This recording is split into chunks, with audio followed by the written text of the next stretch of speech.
Hello, this is Zandra. Welcome to my channel once again.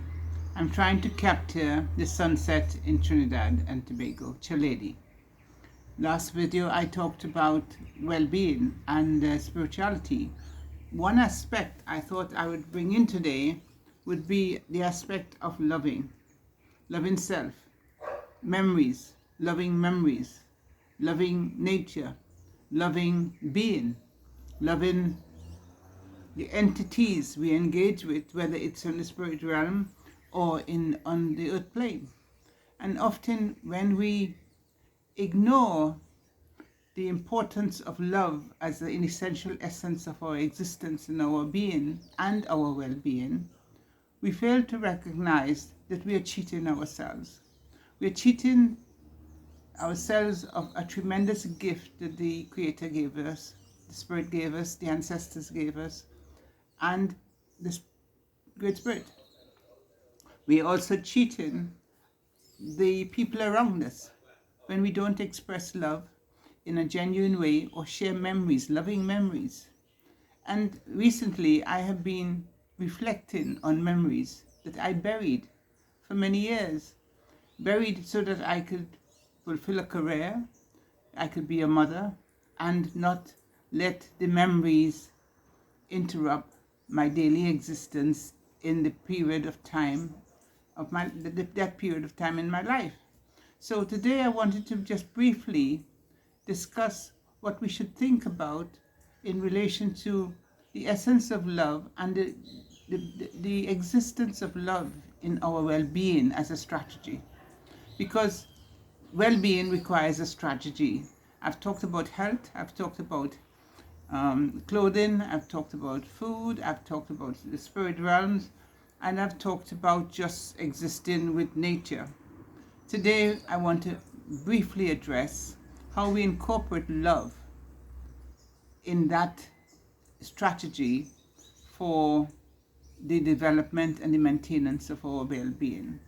And when we talk about love, I'm not talking about physical love, it's emotional love, it's about the love of entities, the love of beings, the love of the spirit realm, the realms of the love that exists around us. And sometimes we do not spend enough time on ourselves and the environment in which we live in to recognize that love is not about a person, it's about an essence that makes us who we are. I look in the background, there's a northern range, and the sun is gradually stewing me as well as nurturing the forest on the range. And when I look at the sunrise and the sunset every day, I cherish the part of me that loves the land to the extent that I would be on the land if I could do every day. I would be in the forest. I would be in the rainforest. I would be by the waterfall. I would be by the riverside.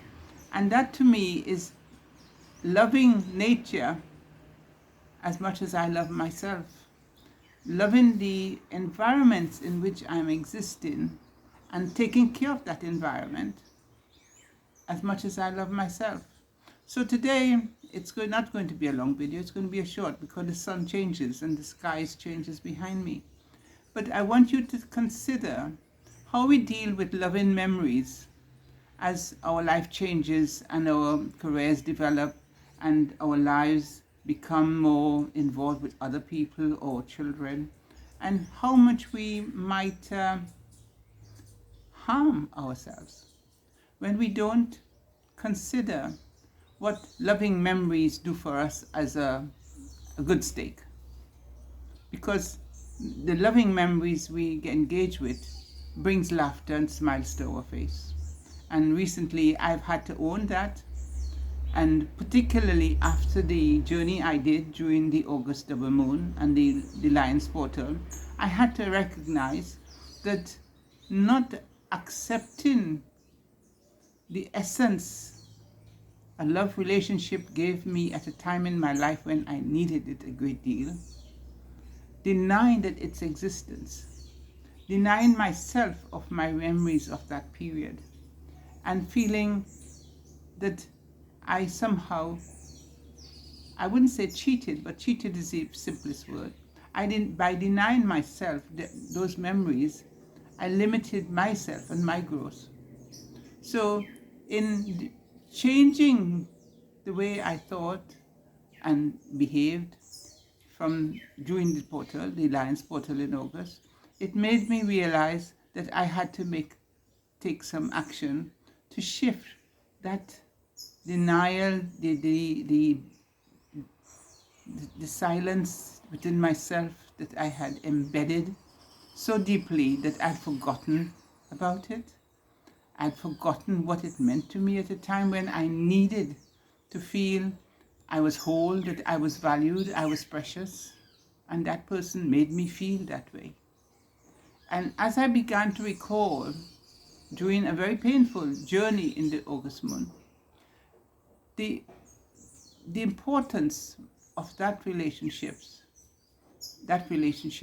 and what it did for me as I experienced a rejection from another situation, as I witnessed and experienced becoming a soul parent, as I needed to have reassuring people around me, that person came into my life and made me feel whole.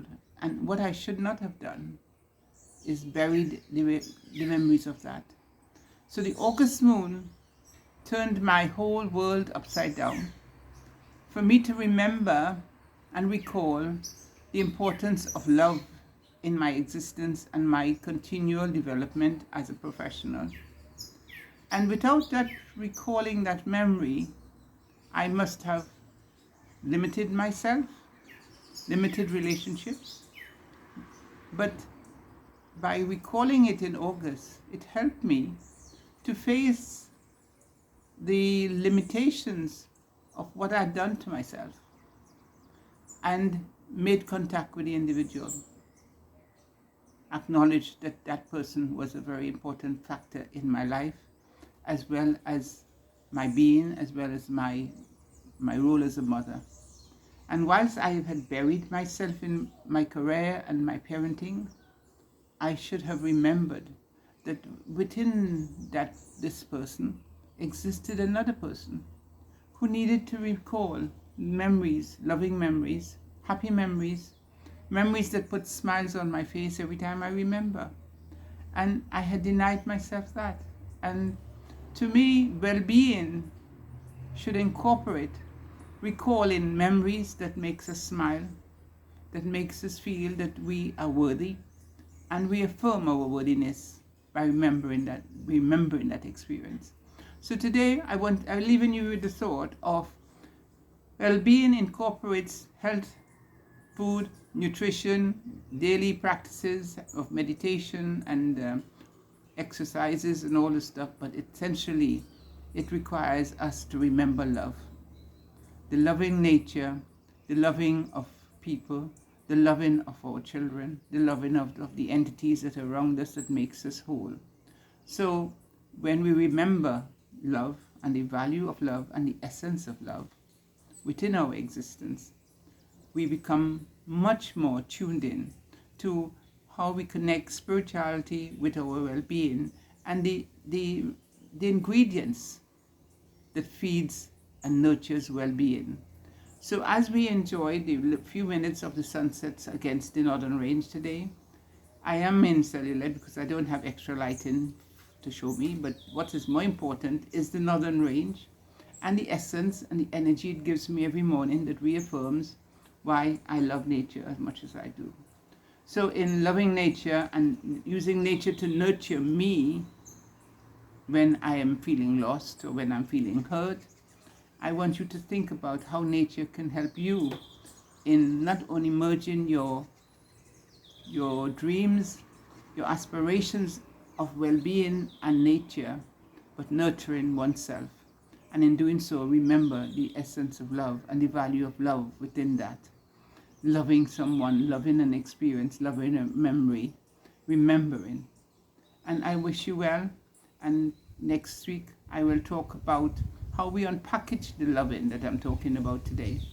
Because when we don't unpackage it, we lose ourselves in time. And at this moment in time, in this world and this society we live in, we do not have much time. Things are changing too rapidly. So I thank you for listening today.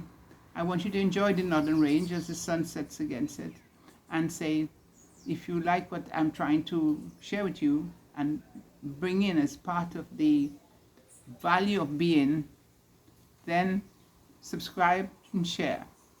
And when we look at nature, look at our place in nature and in the realms we currently live in, embrace love as an essential factor in our existence and our continual development. Well-being depends and requires us to do and cherish that love. I thank you, and I wish you well. Have a good evening. Bye.